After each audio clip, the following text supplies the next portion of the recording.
Cyprian would even tell us, if we contract the illness while we're helping others, even though we take all the precautions that we can, if we contract it while we're helping others, it's another form of martyrdom.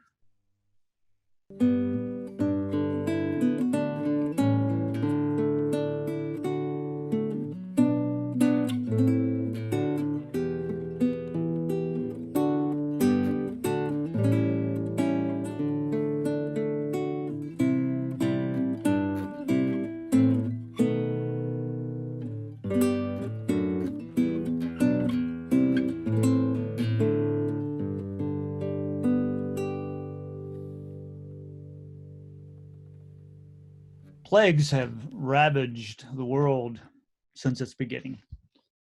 Where plagues decimate a society or decimate a city, and Christian theology and Christian responses to those plagues have been impactful. They have been important for our own identity, for our own sense of value, and our own sense of ministry in the kingdom of God. For example, one of the earliest examples of this on a wide scale occurred in the 3rd century. There was a plague that hit the Roman Empire from about 249 to 262, 13-year-long plague. And that was in a context where Christians were persecuted by the Roman Empire. In fact, in 250 AD, Decius, the emperor, said, we want the whole Roman Empire to sacrifice to the gods, because this is the 1000th anniversary of the Roman Empire. And Christians, of course, not most of them, or we don't know exactly how many, of course, but a lot of Christians responded by saying, no, I'm not going to do that. And they were martyred, or they were tortured, or they were imprisoned. But at the same time, this plague hit the empire. It came in waves. It wasn't all at once, but it came in waves. And when Christians responded to that plague, it impressed the empire.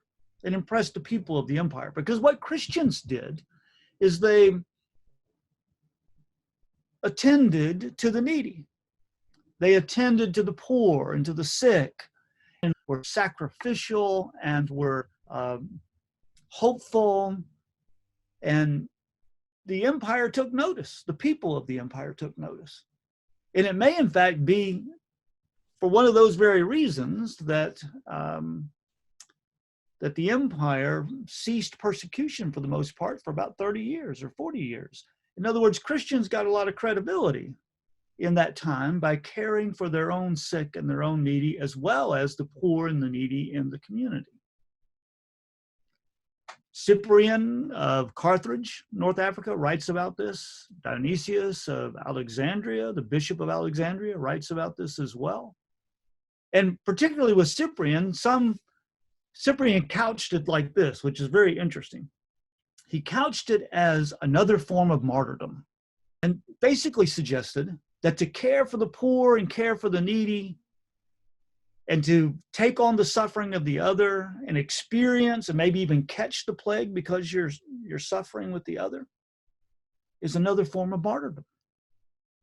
So as we think about plagues, one of the Christian virtues that we see throughout history over and over again, whether it's the monks during the bubonic plague, or whether it's Ulrich Zwingli in Switzerland in 1519, when people encounter this plague, Christians go in to serve. They don't run. They go in to serve. And they are with people who have the plague. They are with people. They are serving in the healthiest way they can, in the most protective way they can, but they are helping and endangering and sacrificing their own lives, potentially. And that, according to Cyprian, was another form of martyrdom. It's the kind of martyrdom that Christians have engaged throughout the centuries. When Zwingli, for example, in Zurich, Switzerland, he was a new priest there. He had just begun, and a plague hit the city. He jumped right in, and he ministered to people. over and over and over again, and he caught the plague himself. And he wrote this poem, this hymn. He wrote it in parts at the beginning of his illness, in the middle of his illness, and at the end of his illness. He recovered from the plague, but he thought he was going to die at one point, and he was on the verge of death. And in the midst of his own suffering, he had this tremendous hope, even though he had this tremendous lament as well, but it was a great hope. So lament and hope, as well as participating in the suffering of the other and engaging the needs of the other, serving the sick. We have another good example of that. David Lipscomb is a good example of that. In the 1873 cholera epidemic. This epidemic began in Nashville because some prisoners who were working on a railroad over in Memphis were brought back to the penitentiary in Nashville, and they brought the disease with them. And so it was the prison that had the first cases in Nashville. And then it spread outside the prison. And close to, 5% of the city died in that plague. It's about one out of every 20 people or so. Think about 20 people in your Bible class, or 20 people in your church, or 100 people in your church. 1 out of 20 are going to die in that plague. And that scared everybody, of course. When people are dying of a plague, people have a tendency to run. The rich and the wealthy, and those who could get out of town, those who had the money to travel and flee from the plague, they did. Even the Christians. But David Lipscomb stayed in town. He thought it was his duty, his Christian duty, to stay and care for the poor. And he rebuked Christians, because if Jesus is here among us, Jesus is in the poor and Jesus is in the sick. And if you care for the sick, you care for Jesus. And if you neglect the sick, you neglect Jesus. And that was his basic argument. He said Christians need to stay in town. Even though he lived, 10 miles outside of town in Bell Buckle on the Cumberland River, he stayed at his office at the Gospel Advocate and stayed in town with his buggy, and he helped care for the sick. And he did several things, like he carried the nuns from the Sisters of Charity around to the various places they needed to be.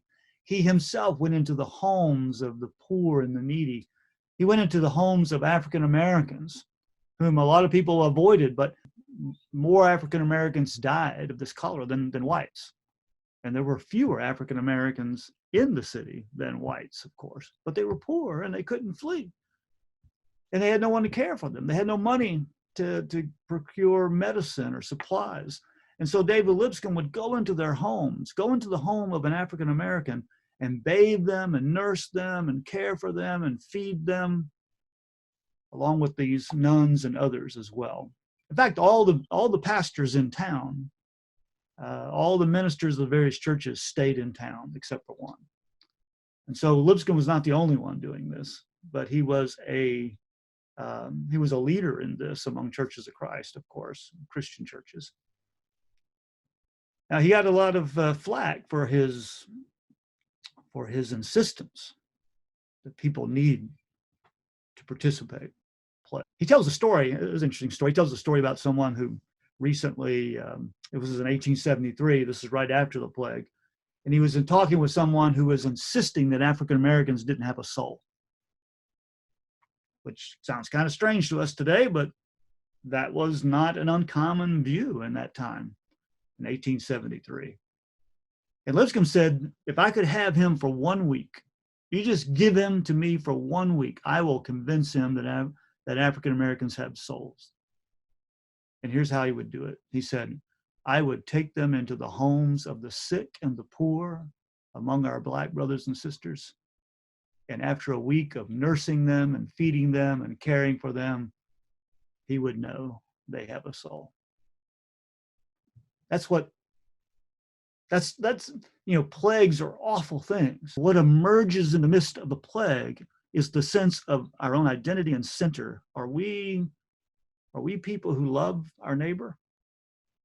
Are we people who are willing to act for our neighbor, to give ourselves for our neighbor?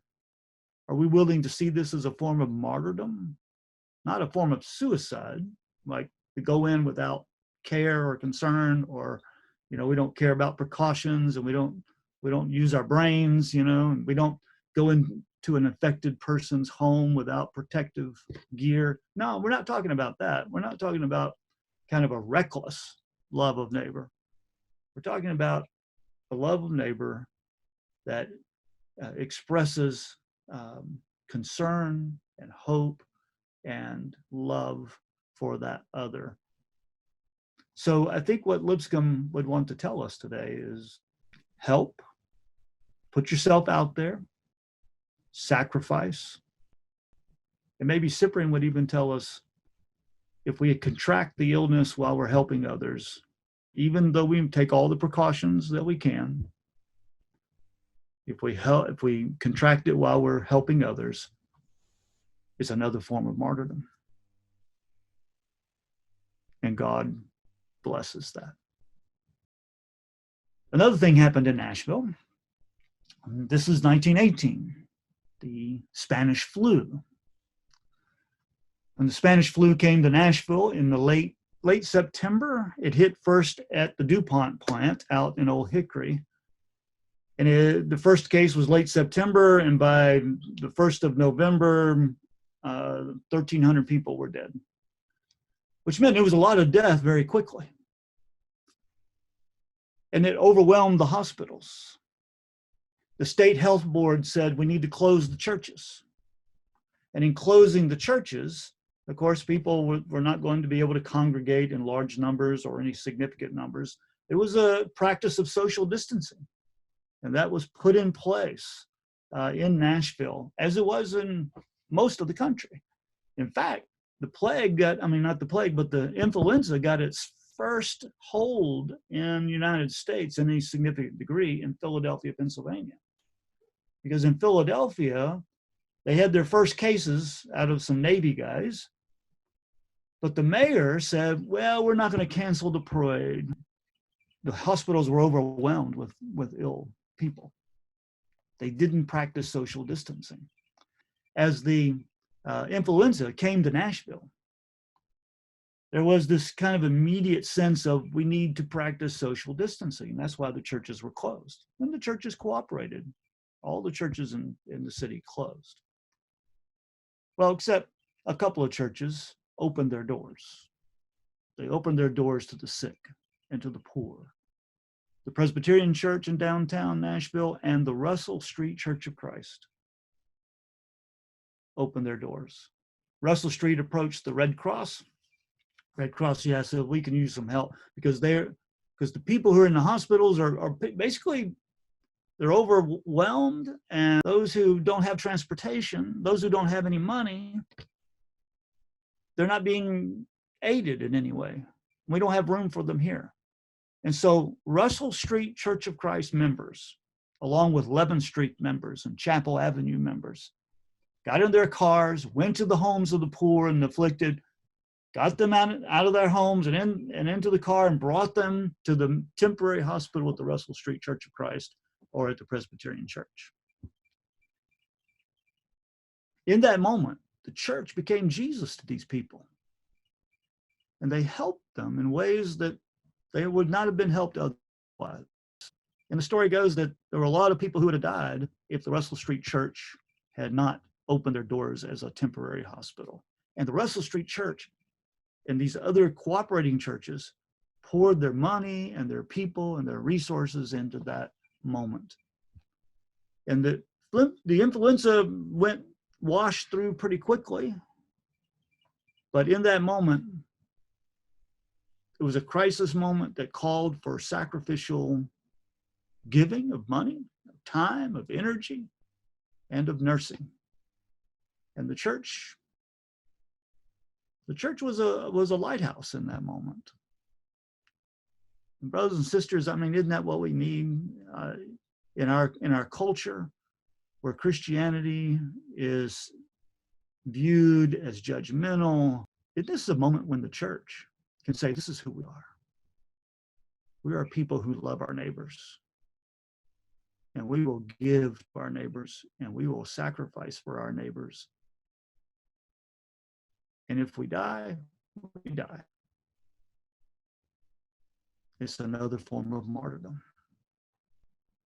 And we live with that hope.